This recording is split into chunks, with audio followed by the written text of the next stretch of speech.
Hey guys, Trev from the Struggling Artist Podcast, and I want to talk to you real quick about Struggling Artist Record Club. The Struggling Artist Record Club is a vinyl record subscription service where I hunt and curate the best punk and punk-adjacent music out there and mail their record to your door each and every month. Imagine finding your new favorite band from across the country without ever having to leave the house. It doesn't get much better than that. The excitement of discovering new music just got that much easier. As a member of the Struggling Artist Record Club, you are going to receive some of the best music you've ever heard from bands you may never even heard of. Whether you've been collecting records for years or just starting out, the Struggling Artist Record Club is designed specifically for you.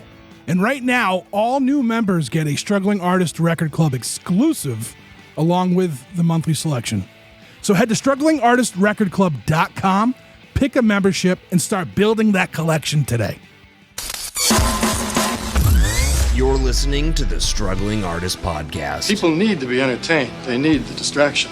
With your host, Trev Allen. I wish to God that somebody would do something to block out the voices in my head for 5 minutes.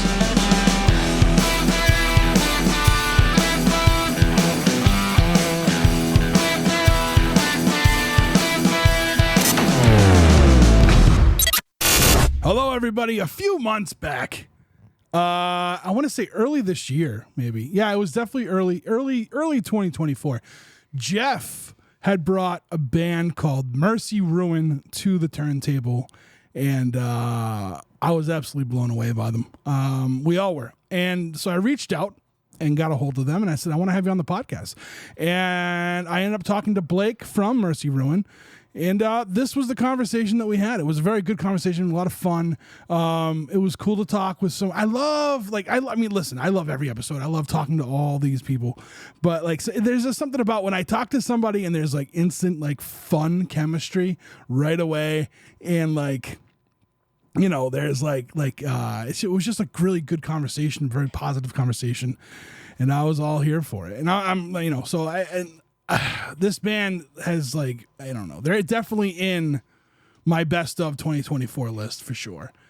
Be sure, I think, when is this coming out? And depending on when this comes out, you'll hear it. Yeah. You'll hear the best of list next month. That's right. That's how it goes. So, stay tuned to the end of the episode to hear a song off of their new album, or their latest album, I should say, Worship. This is episode 306 of the Struggling Artist Podcast. Struggling with Mercy Ruin.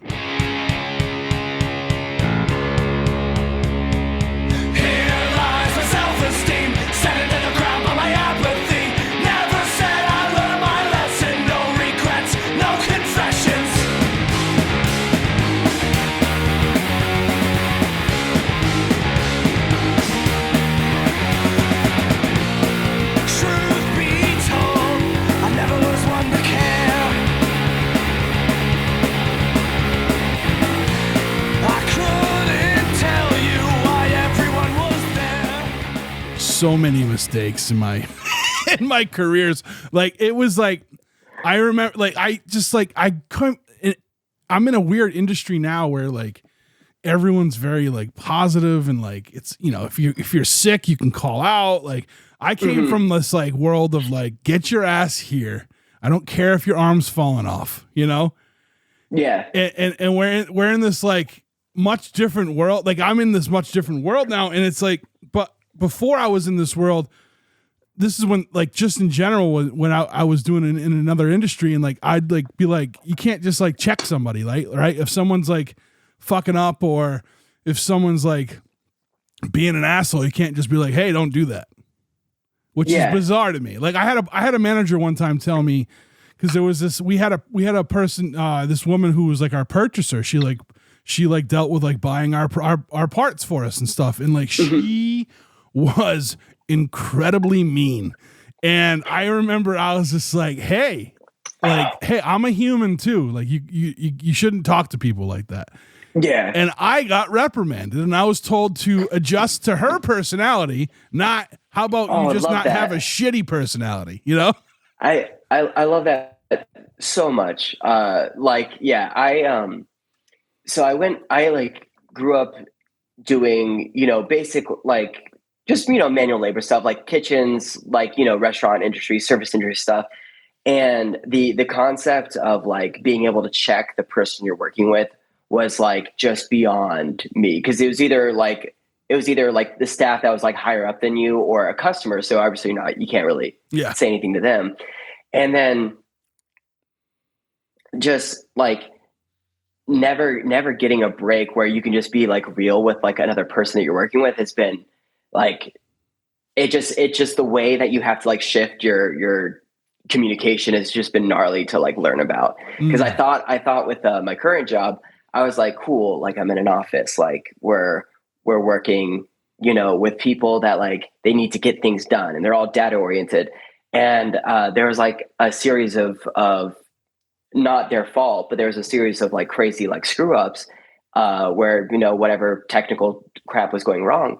And I thought that they were all independent of each other. So like each day that there was something going wrong, I was like, hey, what's up? Like here's this going on. Just want to let you know. And then after everything was said and done, my manager calls me and she's just like, hey, you made that person feel really attacked. And I was like, whoa, I didn't know that. I was just trying to, make sure that we were good. So yeah, I'm still working on adjusting my attitude. No, I don't. Me too, man. Me too. I'm under the philosophy now. I just shut up and don't say anything at all. That's what I've learned is the real truth to it is just you don't have to speak. Yeah. It took me 43 years to learn that. So See, I'm 10 years behind. I'm 10 years behind. You're ahead of the curve. I'm still waiting for my mouth to catch up to that. Yeah. God, it's crazy though. Like the way that you kind of like people can change and like do like grow, but you kind of really are the same person you were when you were like little. I feel like predominantly like I still talk too fast. I still like do before I think and all these things. And it's just like, that's the stuff my dad was drilling into me just from the get go. Just like, hey, just calm down, stop it. Yeah. Just like chill, think, and then act.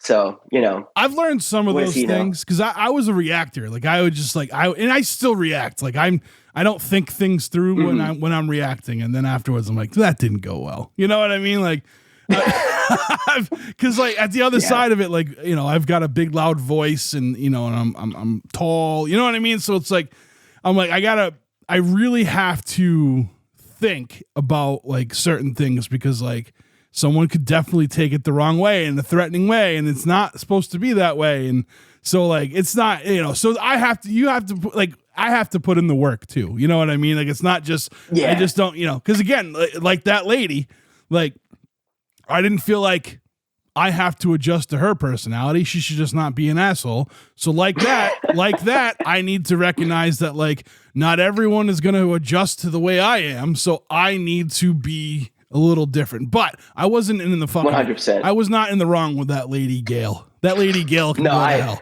I'm completely on your side. I want the podcast to know I support workers, which means we're always in the right to tell people to fuck off. Yeah, no doubt. Blake, where are you? Where are you? Are you in Massachusetts? Are you in New York? Because I feel like the band is in both, right? Sadly, I have to report from the Big Apple, the city of angels, New York.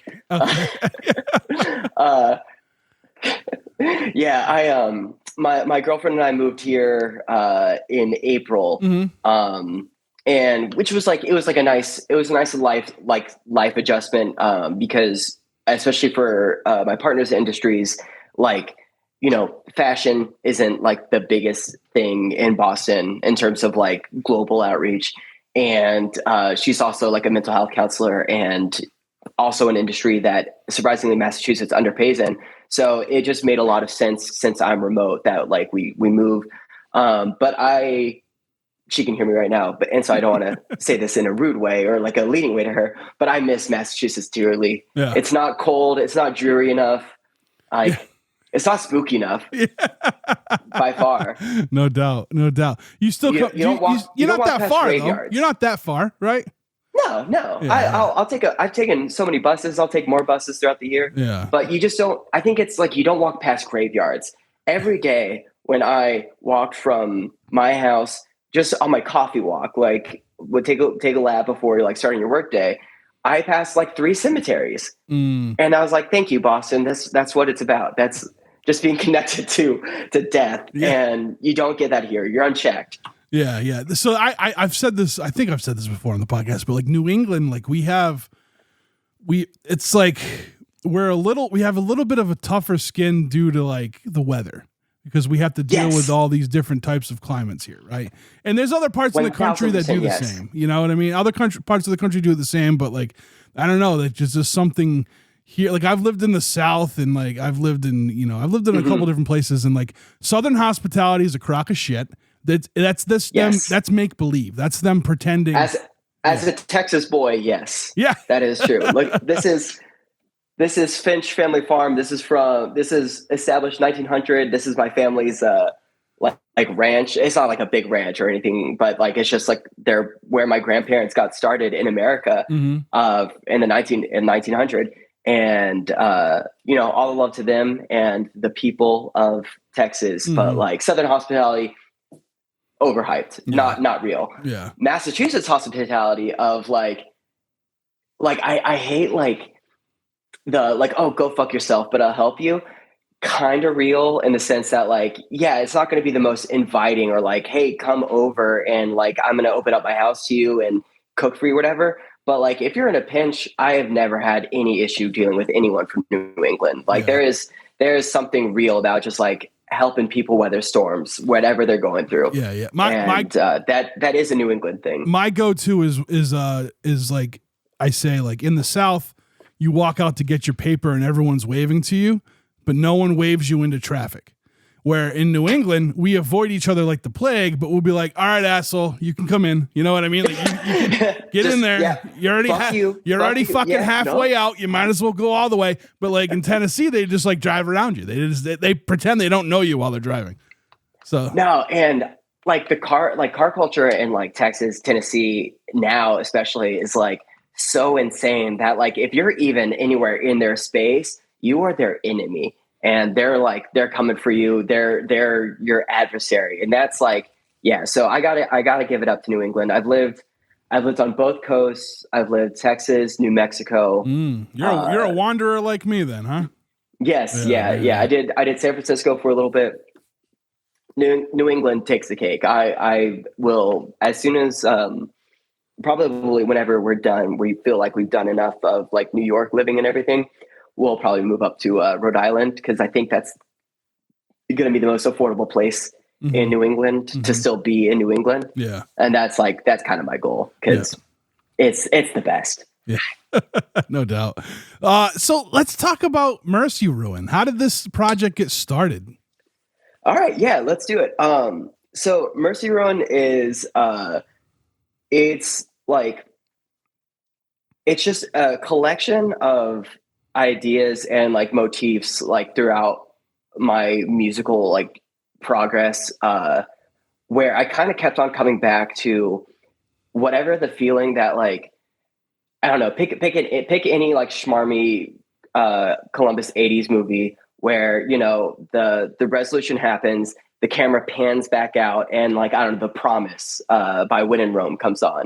And there's something like so specific about like that feeling and that style riff that like has like stuck with me. And so like throughout when I was in, you know, screamo bands starting out like 12, 13 years ago, longer than that, geez, it's 2024. Yeah. So 15 years ago, like going from there throughout just, you know, metal bands and everything else, I have always, when I've sat with my guitar, I'll like figure out like some kind of the Cure riff.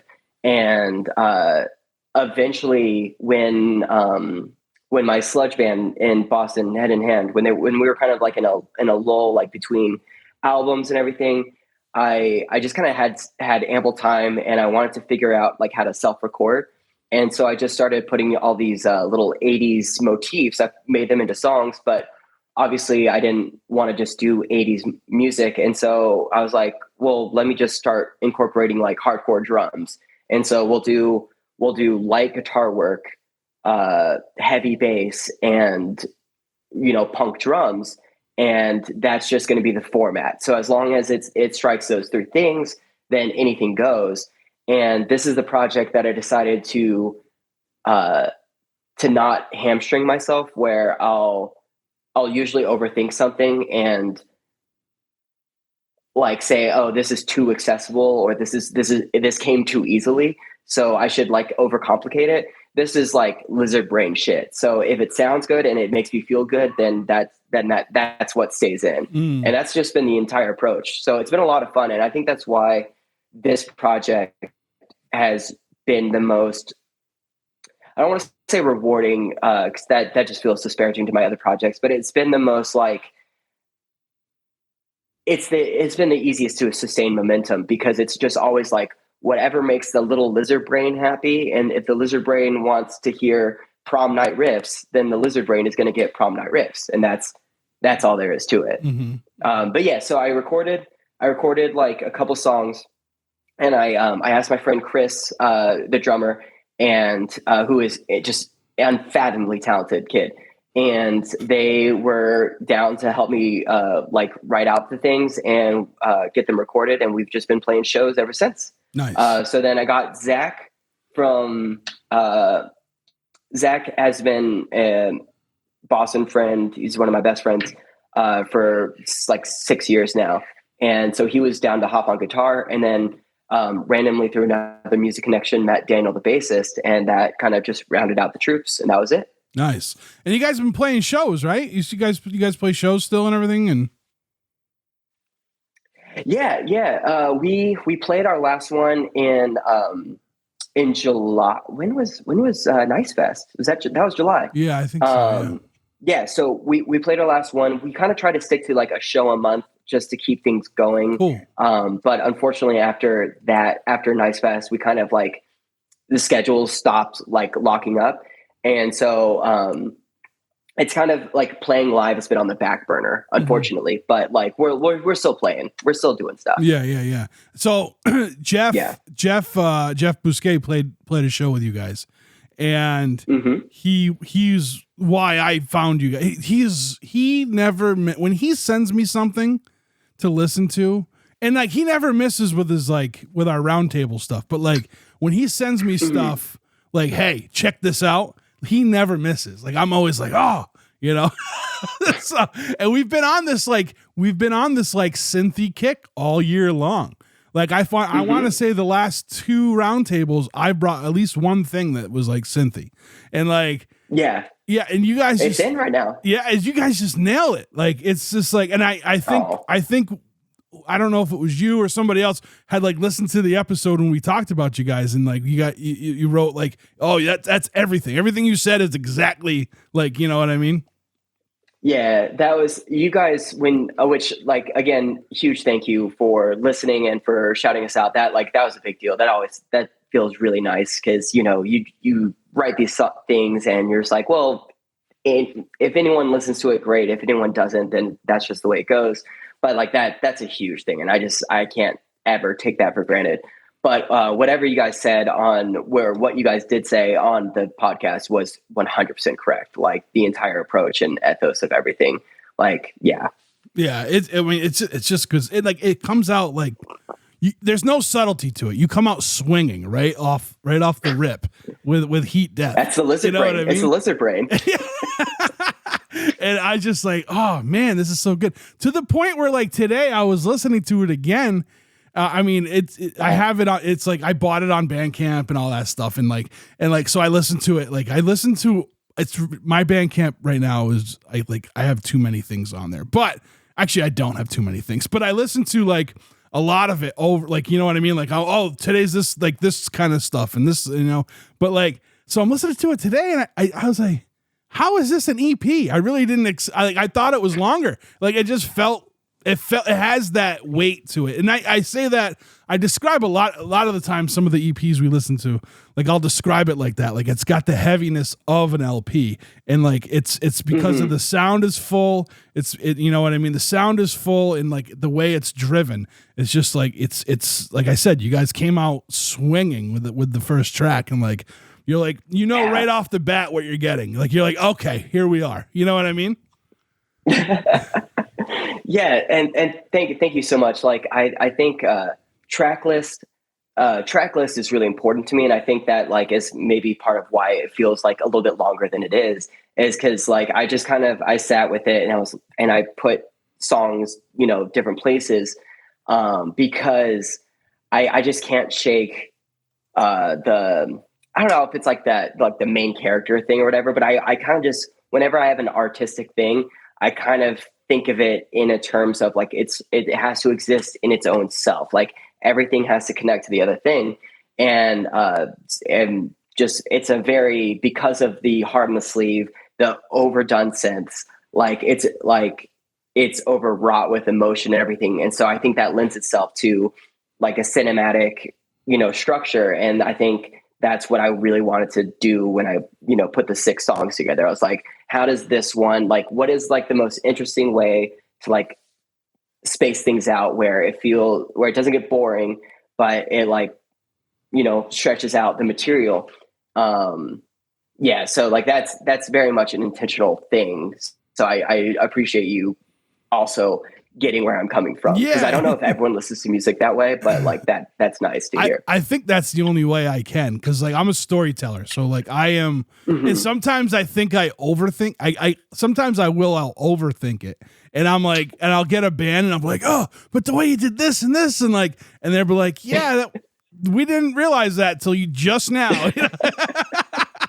So, you know, yeah, no, but totally. That is exactly what we were doing the whole way. Yeah. It's, I don't know. It's just like, to me, I don't know. I just like, I get into that stuff. Cause like I have a problem, like when there's like, so I listened to an album on YouTube recently, and like there was ads, and like I couldn't like immerse myself into the world. You know what I mean? Like I need to be able to, and that's why like you see behind me, like I listen to vinyl. I'm not like I do the digital thing, but like the singles, like when people like there's just like a single here, a single there, I'm like, yeah, it's good, it's a good song. You know, but like I need to be able to sit down and just woof. I'm the same way. Like an album is just so important because it's the full scope of whatever they were intending.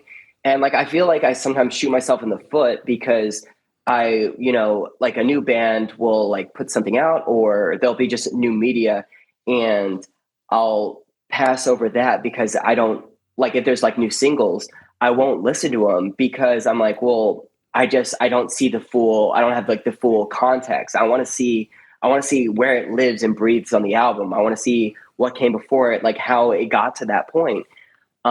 Which isn't to say like that bands that don't do that are like not good or anything like that. It's just that's what the lizard brain wants. It hungers for that narrative and that context. One of my favorite bands, and I guess a stretch influence, but like I think they just influence everything I do. Have a Nice Life has that album Death Consciousness, which is an hour and a half of just heavy, overwrought, like just like so over dramatic, but like so it earns its dramaticism like over its runtime, and like that's just such a pillar of like how I understand music. Is just like, you know, if you're gonna make a statement and like let it grow and let it breathe. And yeah, so listening to albums straight through over like picking songs for a playlist is always going to be my choice. Yeah. Have you ever like, or first off, hold on, I got to ask this. Tell me about the lizard brain. Yeah. I don't know that terminology at all. Sorry. No. Sorry. I've lived so many places that like, you know, you pick up like random jargon, and I don't know where lizard brain is from. But you could say caveman, I guess, but usually caveman is like caveman riff. So it's just whatever the dumbest like chugging riff you can do. but essentially it's the most simple form of your brain. If you strip away like all, you know, knowledge and like context of what informs your taste, and you just get to the nitty gritty of this makes me feel good, or like I like just stupid talk like me likey this, like that is lizard brain. Okay. And so so for the synths, for example, on our band, like I don't sit and write out like the synth parts. I'm just like, this is what makes me feel like an 80s movie, and so I'm going to hit these keys and like make it sound like that. And then if that activates that idea and that makes me feel like that swelling emotion just off the melody alone, then that's the go. And so it's just whatever genre you're in, the lizard brain just speaks to like the base core principle of that. So if you're listening to like heavy music, you know, the most ignorant thing where it's just like 0 1 3 1 4 kind of chugging riff, like that's gonna make the lizard brain happy. And so that's I guess the easiest way to explain the lizard brain. No doubt. So all right. So when did you start like messing around with like synthesizers and stuff like that? Like when did you like, it's just something you've always been, you kind of noodled with, or is it just like something new, or? Regrettably, it's gonna make me feel so exposed, because this project was the first time I actually played with synthesizers. I knew enough, like, because I've been around music enough, so I know, like, you know, how things incorporate or what vague definitions are. But I had never like functionally played with the synthesizer, and then 2 months ago I got my first one. Nice. This is the Korg Mini Log. This is Babby's first synthesizer, and it's an incredible piece of machinery.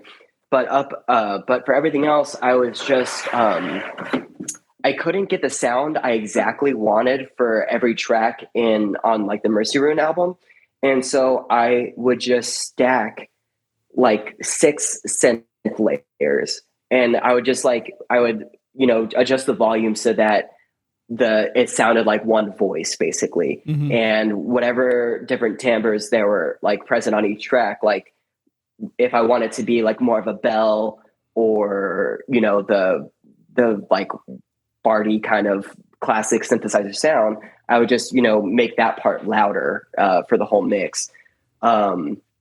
So this project really has been my entry into synthesizers, and I'm just fascinated by the whole thing. The mini log broke open like the entire world of it, because it made it so accessible that like I like understand waveforms, or I don't understand them, but I'm understanding waveforms and how oscillator like changing the shape of different things like affects everything else on the line.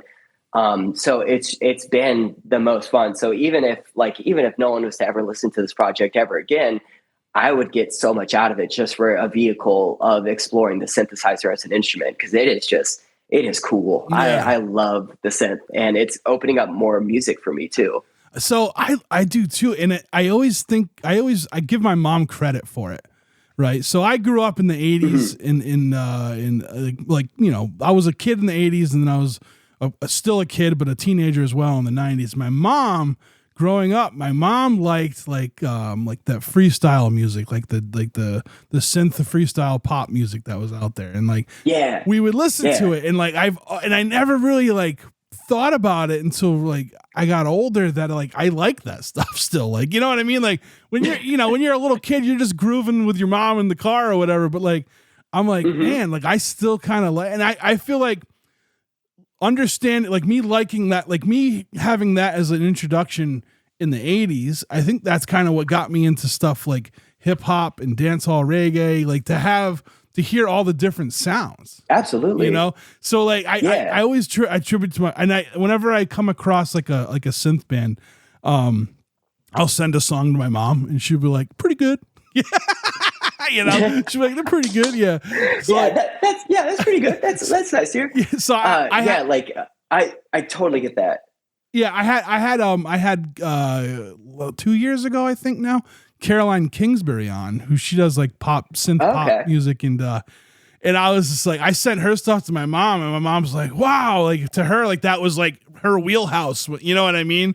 But my mom also listened, like because of my mom and the things that she liked, like the Talking Heads became a part of my life too early on, and I've always loved them. You know what I mean? So it's cool. Yeah. It's cool. I don't know. So there, I guess when I hear synths, it's like there's a bit of nostalgia to it for me, but there's just something killer about the sounds, like the sounds that it makes, and like we'll take, you know, we'll take Worship, the EP Worship as an example. Like I was like, this is awesome. Like this is something that, you know, it's if you're into bands like The Cure, or I think we named like 15 different bands, and they all never, but all of them are different, right? That's the thing. Like you've got this you're like the center of like a Venn diagram, you know, you know what I mean? Like if you like these sounds, you're going to like this band. And there's something like, because the synth, it can be spooky, and there's spooky parts in there, and then there's like real happy parts in there too. You know what I'm saying? Like you're speaking my language. That's like, I mean, that is just the joy of the synthesizer as an instrument, because it has so much character. And even if like the notes are played the same, and all things being equal, if you just change a couple of the dials on the same melody and like slow or speed it up, like it becomes, you know, the spookies track, or like the throwback track, or like this is the upbeat dancey one. It's like, you know, just kicking off your shoes and, you know, doing like a jig. Like it is just such a wild instrument. And I think because it really had its heyday in the 80s, where so many cultural landmarks, at least I don't know if they were like cultural landmarks, but to me, they feel bigger because they were part of, you know, the generation just before. So they kind of influenced a lot of the media that I took in growing up. Like that was just that, like, it just rose to the occasion. So it immediately dates it, and just kind of naturally has a nostalgic feel to it. And I don't necessarily want it to be like this is a throwback band, or like whatever, but it does have that quality of just kind of takes it back. It removes itself from explicitly the current era, which I know there's a lot of synth stuff now, so it is, you know, part of a trend, but ideologically though, it does remove itself and kind of just back, so you can kind of just sit with it and just be wistful. And I think that's it's one of my favorite emotions to tap into. Yeah, no doubt. Also, like, again, well, I mean, with like it's cinematic, like, right? It's just, it brings that element. It makes it sound fuller. It makes it sound bigger. I know, like, there's this movie called Drive, and the soundtrack. All right. So you're familiar. Like when I don't remember if I did a review like on a podcast for somebody, or if I wrote something, but like basically what I said was like the soundtrack plays as its own character in the film. It's incredible. It's incredible. And like, I feel like that, like when you do projects like Mercy Ruin, like the synth ends up, or at least the synth sound that you have, like, it ends up being its own like member of the group. You know what I mean? Like it's just really good, dude. Thank you. I mean, yeah, like that is the real thing. 'Cause like ostensibly, ideally we are like, you know, a punk band. Like I don't think I can ever really divorce myself of that core foundation, but like the shows that we've done without the synth, like, it's just not the same. Like it is its own member, which, like, unfortunately, I don't know. I just, the logistics of adding another member and everything, and then having the gear to bring, like, you know, my punk brain is like, well, we should have drums, bass, guitar, and then we can accommodate whatever. So we don't have a synth player, and we'll play to a click with like the tracks already recorded. Which I got my friend James Robinson from New Mexico. This was a huge solid he did. flew out from New Mexico to Boston so he could play Nice Fest with us. And so we actually got to play live with an actual synth player. Yeah. And that was, I mean, lesson learned, because that was just such a great time. And he just killed it. But that the synth is really, it colors everything else. Like it doesn't make as much sense to have, you know, the emotional aspect or like the different things without the synth kind of gluing all the different references or just influences together. Yeah. What do you think of like because like we both said it, like synth is kind of like, there's kind of like an influx of synth bands right now. And there's a few out of Boston right now. And like, I don't know if you've had a chance to hear them, but like, have you run into any, like, is it like kind of like cause I know people in like the punk community that like, if they play the accordion, right, not too many bands have an accordion player. So when you see another one, like you go up to them, you know what I mean? They're like, you know, is it like that with this? Like, have you checked out any, also like, I mean, you're in New York. So, I mean, have you checked out any bands out there that have it, you know? Ooh, well, like New York is a different game. So that, we'll come back to that, because I'll even talk about my insecurities with the New York scene and everything. Yes, I have seen some great bands though already. With Boston, like I've seen a couple. Like because none of us were part of like the post punk or like the synth punk community, so kind of had to like reach out and wait for different things. Hexhead, though, we got to play with them in February, I believe, and just insane, like just a 2-piece synth punk, like really grimy on certain songs, and so much of the fun textures that like makes synth when you see it in a live setting, like rewarding. That's what Hexhead does, and I was floored with them. So anytime I see like a synth like setup or whatever, well, especially now that I actually kind of know a little bit more, like I'm talking to them, I'm learning, I'm taking notes and asking them like, hey, what did you do for this sound? Like that shit was crazy. I want to know how to do that. Like, I think this band is also kind of a tool for myself to let go of trying to be solely unique and solely like pretending that I don't exist in a larger context. And so I want to wear influences on the sleeve, even if they're modern. And so like, for example, there's this great, so Jeff, actually, this is kind of like part of what got us talking when Jeff played with us in Boston. Jeff like brought up Homefront, and he was like, I just found out about this band, or I don't know how long he had learned about them, but I had just found out about them the day after we got our first mix from Worship.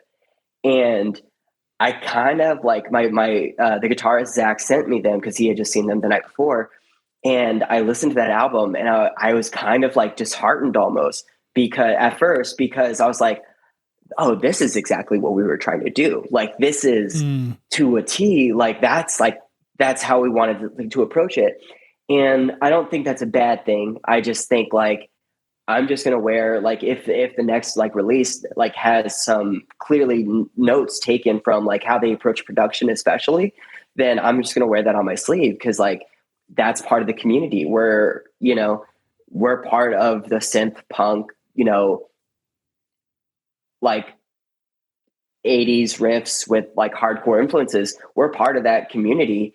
Not saying we're like on that level or anything like that, of course, but you know, we're part of the same fabric. We clearly like the same things. And I don't think that I'm going to shy away from influence anymore. I don't want to shy away from what other people are doing. Cause you know, it's all, if I'm going to make a statement, if I want to, you know, put music out there, it's all part of a greater context. And so I just got to enjoy the context. And so, yeah, I'm taking notes. I'm listening, and I'm asking if the synth player has a crazy setup. I kind of want to know what they got going on and how they got those sounds. Yeah. That's awesome.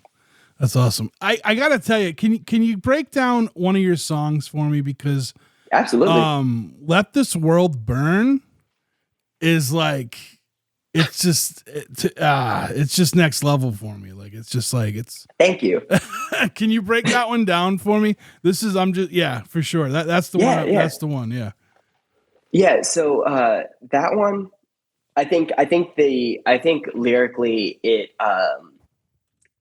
it lyrically and sonically it really is like, what if I Melt With You was spooky, and that like I wanted I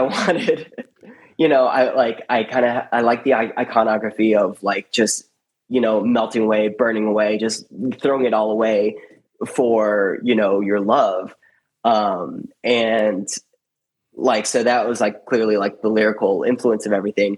And the guitar was like, all right, like they wrote this like great riff off of like three notes. Like how, like what did they do? And so I just kind of sat with it, and I knew like obviously the band wanted to have like a darker sound or whatever. And so yeah, so I was just like, all right, so like here's this, here's what it would sound if it was like moodier, and then just just kind of retooled it, not like one for one obviously, because I don't think they're like exactly the same, but I was just like, what if this was like darker and spookier? And so just that simple like which I guess that's a, I don't know if do you ever listen to Converge, Maybe not. the No, Massachusetts hard metalcore band? no, I don't think I have. I don't Damn, think I have. I'm just now realizing that that's like it's kind of like Wolves at My Door, but sorry, the guitar's behind me. I'm like looking at it so I can have a reference. Yeah. Um, but yeah, like that was like just like what would like sound like impactful and immediately like tell the listener like what's going on, with like the bass prelude, like giving the like the getting the flow established beforehand, and then just like really like giving a good punch to it. And so that was like the first riff. And then the chorus like took the longest time because again, I knew what I wanted to communicate, which was like, throw it all away. Just nothing matters but like loving you. And I like had like some chords, and just didn't know like how to get that like you get the urgency across. And then I was just picking and playing, and I think there's a couple off of the Cure's A Forest, or 17 seconds. There's like really simple riffs that like leave notes ringing out the whole time. And so like that was the approach to the chorus riff, was just like just letting the two open strings and the guitar kind of just do the talking for it, and just playing, just influencing how each of them sound. Because really all of 3 to 4 notes are being played, but because of the way it's structured, it sounds like a whole riff or whole like melody is being established. And yeah, that just comes from just looking at the Cure and like what they did and everything. And then having a happy dance break, because who doesn't love happy dance breaks?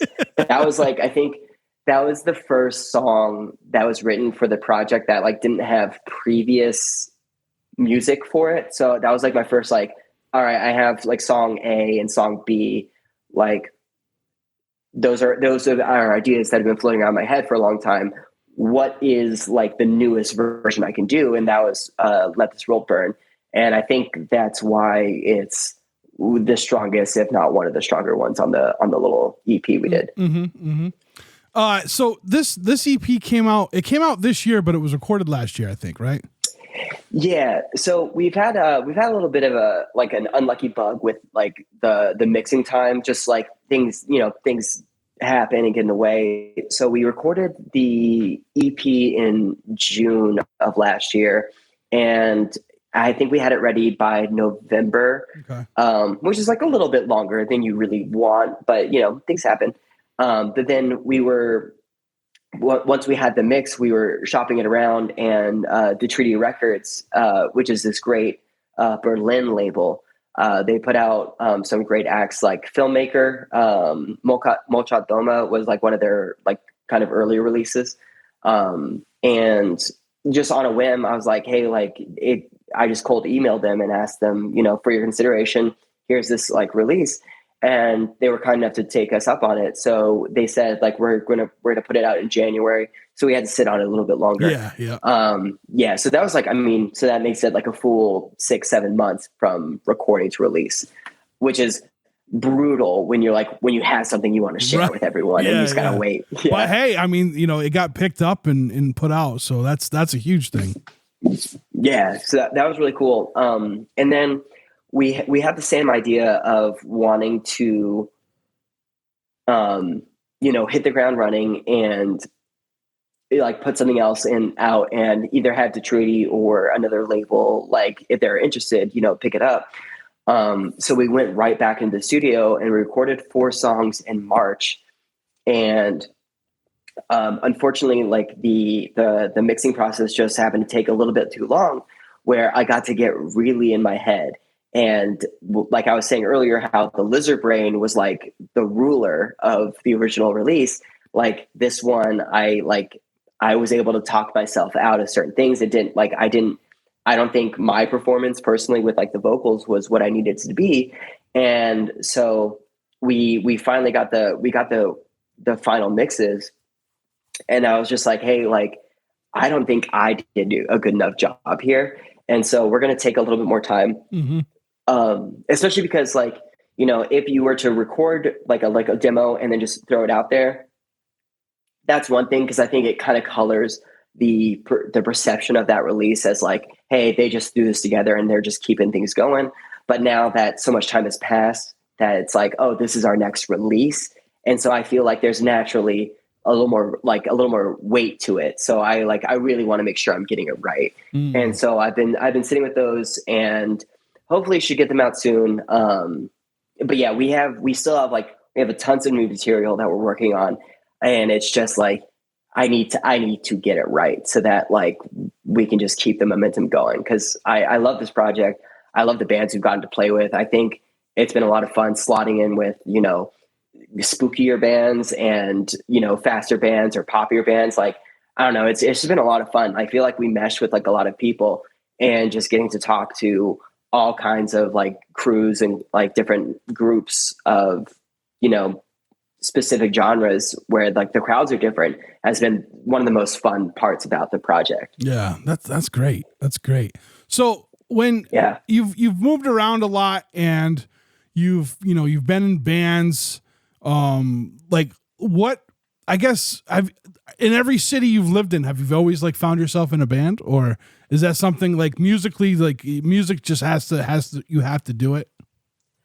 I got to do it. It's like, I don't know. I don't like, I feel like every time I post about like a new band, like, I don't know if people like are like, oh, he's trying to make it big or anything like that. And that's like, that couldn't be for the truth. It's like, if I don't write music and if I don't like record and release something, then like I will go like feral. Like I just have to do something, even if no one listens to it. Like I have to put something out. And so I think the only place I've lived where I didn't release music was in San Francisco. But that's just because the band never got around to releasing like tracks off of what we were working on. We played like a couple of shows and like that was it. And yeah, so like, yeah, so I just have to like write stuff. You just got but predominantly Albuquerque, New Mexico, like that scene, those people, that was like the most like prolific time, because that was when I was, teenager through mid-20s was there. And even when I moved back, when I was like 28, 27, I moved back to Albuquerque for a little bit, and I started like the first goth band that I'd ever been in was that. And that's where James, who flew out to play with us, that's why he did it, was because he was in that band with me. Nice. Yeah. So I gotta sit down. I gotta do something, because it can't just be work, beer, and Yeah. you know, Yeah. what hanging out. Like I got to do something. No doubt. No doubt. So is there any shows coming up? Do you have anything coming up, or you guys you're working on recording and all that stuff right now? Yeah. So predominantly working on recording. And it's like we've had to turn down, just like due to scheduling issues. We've had to turn down a couple like really good shows, which has been unfortunate, but you know, it is what it is. But we have a show in December with our friends here in New York. They're called Career Day. They're a great, like 2014, like not pop punk. Like, I don't know. I feel like pop punk is a little too mainstream. Like they're just like an emo punk band. Like, you know, really, really great melodies, really like raw, like vocal performance where he's throwing every note, he's throwing it up, and like, yeah. And you know, great riffs. So we got a show with those guys in December. And other than that, I'm just kind of focused on getting music, getting the next batch of songs ready to release. Cause you know, I gotta go. I gotta make stuff. I gotta make stuff happen. And now you said you've been out there since April, right? Mm-hmm. Have you kind of gotten involved with the community out there for music or anything, or? I mean, it's hard because, so this is when I talked about it earlier, when I was like talking about like insecurity or whatever. Like post punk is a cool guy genre. Like the people they got their all black and they got leather jackets and they got like they're cool people. They know art and stuff. And I'm kind of a goof. Like, I don't know. I wasn't built for this. Yeah. And so, you know, it's like a process of like going to shows again and again and seeing people. And so I've been like, you know, just going to whatever show that I feel like is like interesting. Not just obviously post-punk or whatever, but just going to shows, making friends, and just kind of letting it build out naturally before getting into the like try it. Because also I do understand that everyone kind of networks in like bigger cities. Like that's just part of everything, you know, people want to like grow. And so I've been hesitant to like, hey, nice to meet you. I'm in this band. Let's link and build or whatever. And just more just like, hey, you're a nice person. Let's be friends. And then, you know, get shows going down the line. Yeah. So probably I think 2025 we'll start kicking it more into high gear and start getting more shows in New York. Cool. And now is everyone else out here in Massachusetts, or? Chris, the drummer, and I are down here in New York. And then Daniel, who unfortunately, and if anyone in the listener base can stop him, please stop him from moving to LA. I don't want Daniel to move to LA. He is one of the funniest people I've ever met in my life, and I love him so much. But yeah, so Daniel's going to move out to LA, and we'll navigate that. And then Zach is up in Boston, working with his current band is No Chain, and they're a great hardcore band. His partner is the singer. She kicks ass. They're heavily influenced by is it Left 4 Dead, and they're named after what band is it? Dead in the Dirt, I think is. I should know this. I listen to this album all the goddamn time. I'm gonna pull it up. I'm stalling. I'm doing dead air. You're good. No dead. There's no. I'm just rambling. So I'll ramble while you do it.